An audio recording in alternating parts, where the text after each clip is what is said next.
Composite bye class 8 का chapter number 2 exponent के बारे में। ठीक है, एक्सपोनेंट क्या होता है, इसका मतलब होता है पावर, डिग्री जिसे कहते हैं, जो घात में आती है। ठीक है, पावर में आती है। जैसे कि देखिए हम पिछली क्लास में पढ़ चुके हैं कि इसमें कोई नंबर हो 3 multiply by 3 multiply by 3 multiply by 3 multiply by 3, ऐसे मान लो 3 3 3 3 बार बार रिपीट हो रहा है। इसको क्या कर रहे हैं कि मल्टीप्लाई कर रहे हैं, तो इसमें क्या होता है कि कौन सा नंबर बार बार रिपीट हो रहा है, 3 बार बार रिपीट हो रहा है, तो 3 लिखेंगे। ठीक है, और फिर उसके बाद ये कितने टाइम्स रिपीट हुआ, 1 2 3 4 5 टाइम्स रिपीट हुआ है ना। तो ये 5 जो रहता है वो उसी को कहा जाता है एक्सपोनेंट। ये जो 5 है उसी को क्या कहते हैं, एक्सपोनेंट, एक्सपोनेंट। और जो 3 जो है, ये जो 3 है उसको क्या कहेंगे, बेस कहा जाएगा। ठीक है, एक्सपोनेंट का दूसरा क्या नाम है, पावर भी इसको कह सकते हैं। इसको एक्सपोनेंट को क्या कहते हैं, पावर भी कहते हैं। और क्या एक्सपोनेंट को कहा जाता है, इंडेक्स भी कहा जाता है। ठीक है, समझ में आई बात।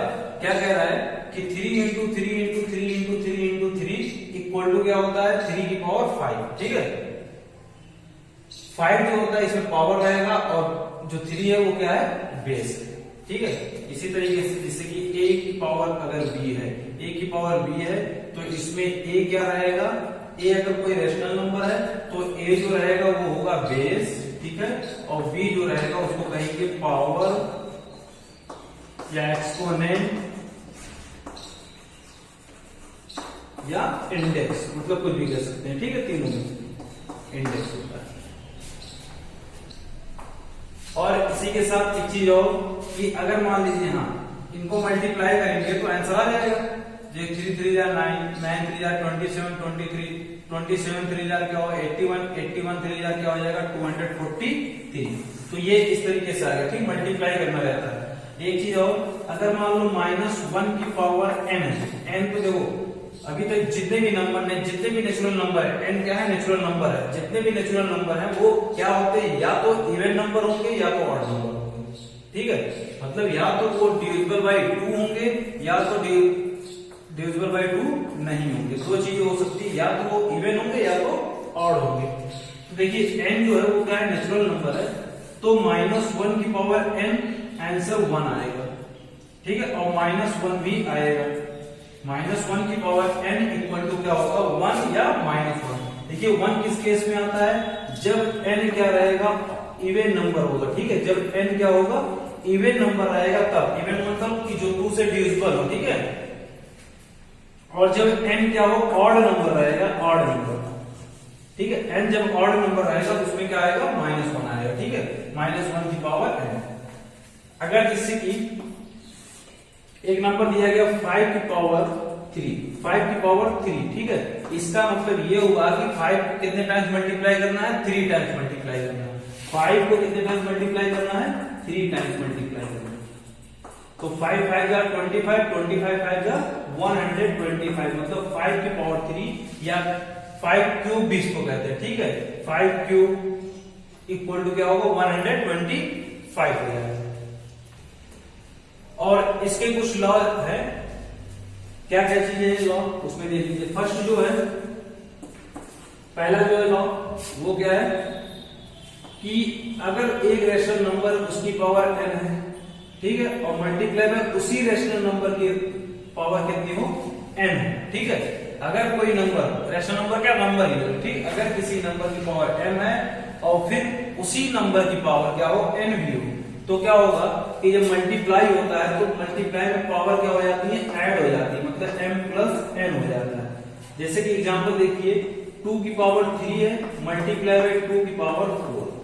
ठीक है, 2 क्यूब इंटू 2 पावर 4, ये चीज लिखी गई है। तो ये कितना हो जाएगा, 2 की पावर 3 प्लस 4, 3 प्लस 4 कितना हो जाएगा, 7, 2 की पावर 7, मतलब कि जितने की वैल्यू कितनी होगी, ये होगी। अब देखिए इसको और भी चेक कर लेते हो इस तरीके से, जिससे कि 3 की पावर 5 इक्वल टू क्या होगा, 3 इंटू 3 इंटू 3, मतलब 3 को 5 टाइम्स मल्टीप्लाई करेंगे तो 2 की पावर 3 इक्वल टू क्या होगा, तो 2 को कितने टाइम्स मल्टीप्लाई करेंगे, 3 टाइम्स। 3 टाइम्स हो गया, मल्टीप्लाई बाय है तो मल्टीप्लाई करेंगे, फिर 2 की पावर 4 मतलब 2 को 4 टाइम्स मल्टीप्लाई करेंगे, 2 multiply by 2 multiply by 2 multiply by 2, तो कितना होगा देखिए। अब ये हो गया 2 को कितने टाइम मल्टीप्लाई किया गया है 1 2 3 4 5 6 7 मतलब 2 को 7 टाइम्स मल्टीप्लाई किया गया है। तो इससे और इससे आंसर सेम आ रहा है। ठीक, तो ये एक आइडेंटिटी हो गई। ठीक है, इसको आपको लर्न करना है। पहला चीज हो गया, अगर यही चीज मल्टीप्लाई है तो क्या हो गया, ऐड कर लीजिए। अगर यही चीज क्या हो, डिवाइड रहेगा। ठीक है, डिवाइड होने का मतलब कि a की power m divided by a की पावर n। ठीक है, तो ये कितना हो जाएगा a की पावर m माइनस n, मतलब सब्ट्रैक्ट कर दिए जाएंगे। ठीक है, सब्ट्रैक्ट हो जाएंगे। थर्ड नंबर पे क्या है, अगर पावर हो a की पावर m हो और फिर इसकी पावर फिर n हो जाए। ठीक, पावरों की अगर पावर हो तो क्या होगा, तब मल्टीप्लाई कर लिया जाता है a की power m multiply by n। इसको देखते हैं ये वाला, उसके लिए समझते हैं। जिससे कि मान लीजिए 2 की पावर 3 है और उसकी पावर 2 कर दें, तो ये कितना, उसके उस आइडेंटिटी से कितना हो जाएगा 2 की पावर 3 इंटू 2, 3 इंटू 2, तो कितना हो जाएगा 2 की पावर 6। और ऐसे समझते हैं पहले 2 की पावर, देखिए 2 की पावर 3 है तो 2 की पावर 3 मल्टीप्लाई बाई 2 की पावर 3। देखिए इसको अगर हम a एज्यूम कर लें, ठीक, इसको a मान लिया जाए तो a की पावर 2 है तो मतलब a को कितने टाइम मल्टीप्लाई करना है 2 टाइम, मतलब कि 2 की पावर 3 को मल्टीप्लाई करना है 2 टाइम्स। तो ये हो गया 2 की पावर 3 में क्या होता है 2 मल्टीप्लाई बाई 2 मल्टीप्लाई बाई 2, फिर मल्टीप्लाई साइन है, फिर 2 की पावर 3 में क्या होता है 2 मल्टीप्लाई बाई 2 मल्टीप्लाई बाई 2। तो 2 को कितने टाइम मल्टीप्लाई किया गया है 1 2 3 4 5 6, तो पावर हो जाएगी 6। ठीक है, इसमें अगर बेस पूछ लिया क्या है, इसका बेस क्या है, बेस रहेगा 6, सॉरी बेस है 2 और एक्सपोनेंट कितना है, एक्सपोनेंट कितना है 6। ठीक है, देख लेते हैं इसके पूरी आइडेंटिटी को देख लेते हैं। ठीक है, law of exponents for all integral powers.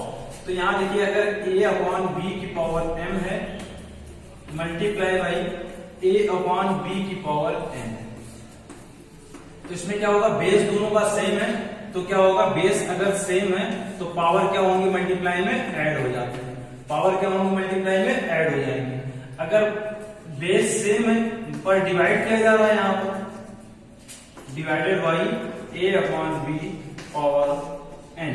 अगर डिवाइड है तो क्या होंगे, सब्ट्रैक्ट होंगे m माइनस n। फिर उसके बाद अगर मान लो a अपॉन b की पावर अगर m है, फिर इसकी पावर हम कर दें n, मतलब पावर ऑफ पावर रहेगी तो क्या हो जाएगा a अपॉन b की पावर क्या हो जाएगा मल्टीप्लाई कर लेंगे। ठीक है, और एक चीज, किसी भी नंबर का कोई भी नंबर है, कितना बड़ा नंबर है, अगर उसकी पावर हो गई 0, अगर उसकी पावर हो गई 0 तो आंसर 1 आएगा। ठीक है, उसकी पावर अगर हो जाएगी 0 तो आंसर क्या आएगा 1 आएगा। ठीक, नेक्स्ट आइडेंटिटी देखते हैं,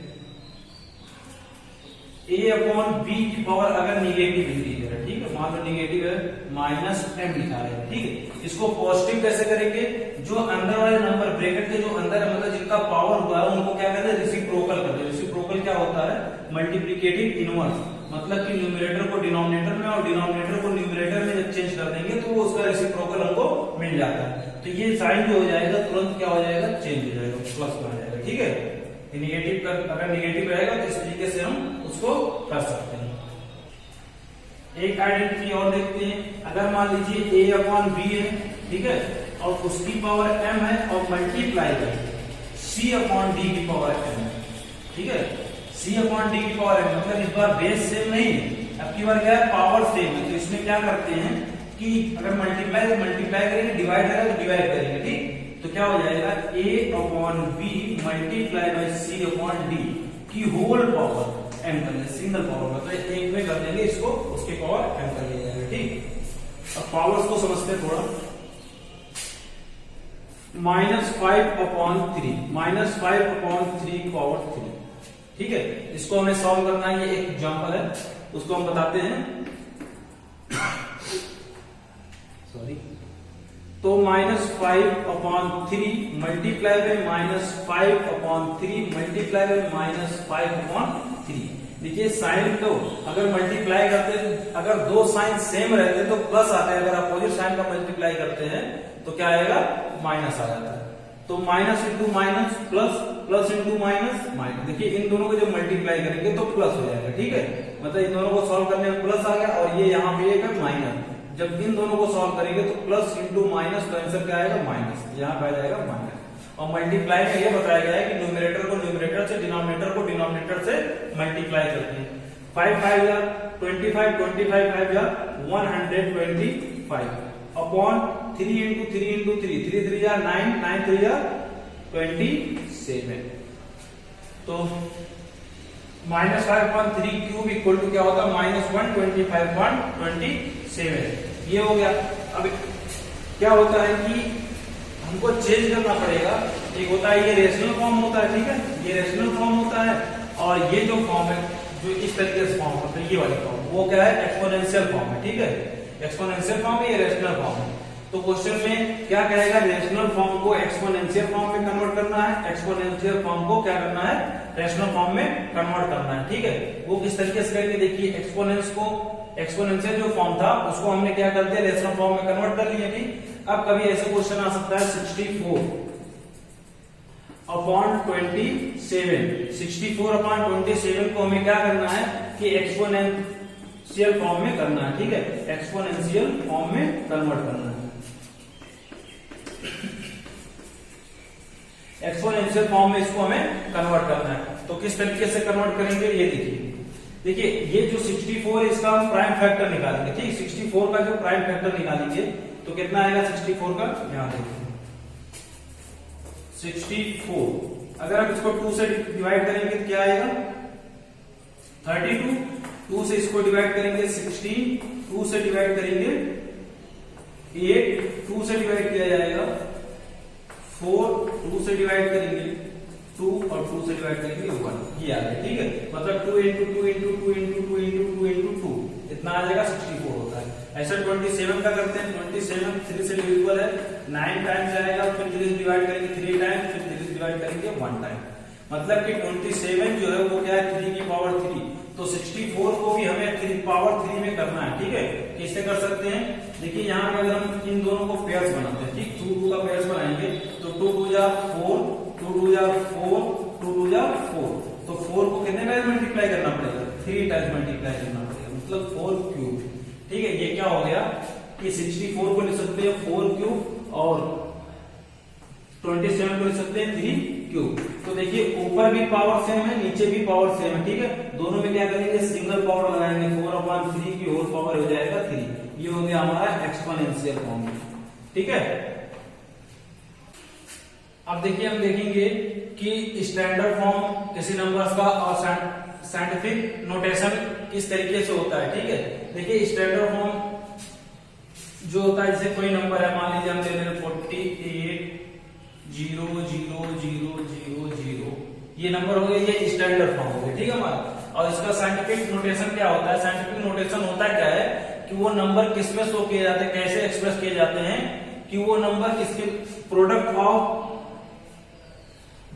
of the number between 1 and 10, मतलब कि 1 and 10 के बीच का नंबर का जो प्रोडक्ट रहेगा, एंड इंटीग्रल पावर ऑफ 10, और इसमें क्या होगा, मल्टीप्लाई बाई 10 की पावर समथिंग होगा, ठीक है, चाहे वो प्लस में हो माइनस में हो, वो चीजें, तो वो चीजें क्या रहेंगी, साइंटिफिक नोटेशन में कहलाती है। जैसे कि ये नंबर हमारा स्टैंडर्ड फॉर्म है, तो इसका साइंटिफिक नोटेशन क्या होगा कि इस नंबर को हमें पहले 1 और 10 के बीच में करना है।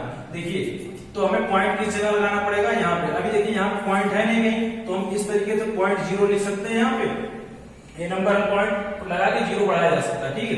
अब इस पॉइंट को हम यहाँ पे लेकर आएंगे, कहाँ पे लेकर आएंगे, 4 and 8 के बीच में, तो हो जाएगा 4.8, और देखिए पॉइंट के बाद 0 की कोई वैल्यू नहीं होती, तो ये सब 0 कोई वैल्यू नहीं है, ठीक है, खत्म, इनटू 10 की पावर। अब देखिए पॉइंट क्या होता है, जब हम पॉइंट इस साइड में लेकर आते हैं, मतलब कि जब राइट टू लेफ्ट, मतलब राइट से अगर हम लेफ्ट लेके आते हैं, 10 की पावर प्लस में होती है, ठीक।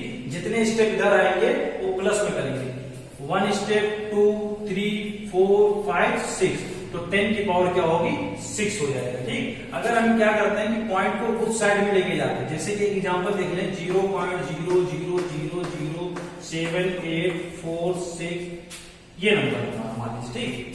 तो इसको कैसे करेंगे, यहाँ लिखेंगे 7, देखिए पॉइंट जो रहेगा वो इस नंबर के बीच में आएगा। और देखिए ये जो नंबर आया है ये कौन सा नंबर है, 1 से लेके 10 के बीच में है, 1 से लेके 10 के बीच में ये भी आएगा 7.846, मतलब फर्स्ट और सेकंड नंबर के बीच में लाया जाएगा पॉइंट। तो ये हो जाएगा कितना, और इनटू 10 की पावर, देखिए उस साइड में गए, अगर हम लेफ्ट टू राइट जाते हैं, ठीक है, अगर लेफ्ट टू राइट जाते हैं 10 की पावर माइनस में होगा, ठीक है, 10 की पावर माइनस में लगाएंगे, तो 10 की पावर माइनस कर देंगे, यहाँ प्लस नहीं लगाए कोई बात नहीं, ठीक, मगर प्लस होता है। तो कितने स्टेप उधर गए, 1 2 3 4 5, कितने स्टेप गए उधर, 5 स्टेप, मतलब 7.846 इंटू 10 की पावर 5। ये इसका साइंटिफिक नोटेशन है। ये कौन सा नोटेशन है, साइंटिफिक नोटेशन है, ये भी साइंटिफिक नोटेशन है, और ये कैसा है, स्टैंडर्ड है, और ये वाला नंबर भी ये क्या है, ये भी है स्टैंडर्ड फॉर्म है, ठीक है, किसी नंबर्स का स्टैंडर्ड फॉर्म ये है, और उसी इसका ये स्टैंडर्ड फॉर्म का साइंटिफिक फॉर्म क्या है, नोटेशन ये, साइंटिफिक नोटेशन ये, इसका ये, ठीक है। इस तरीके से हम इसको सॉल्व करेंगे।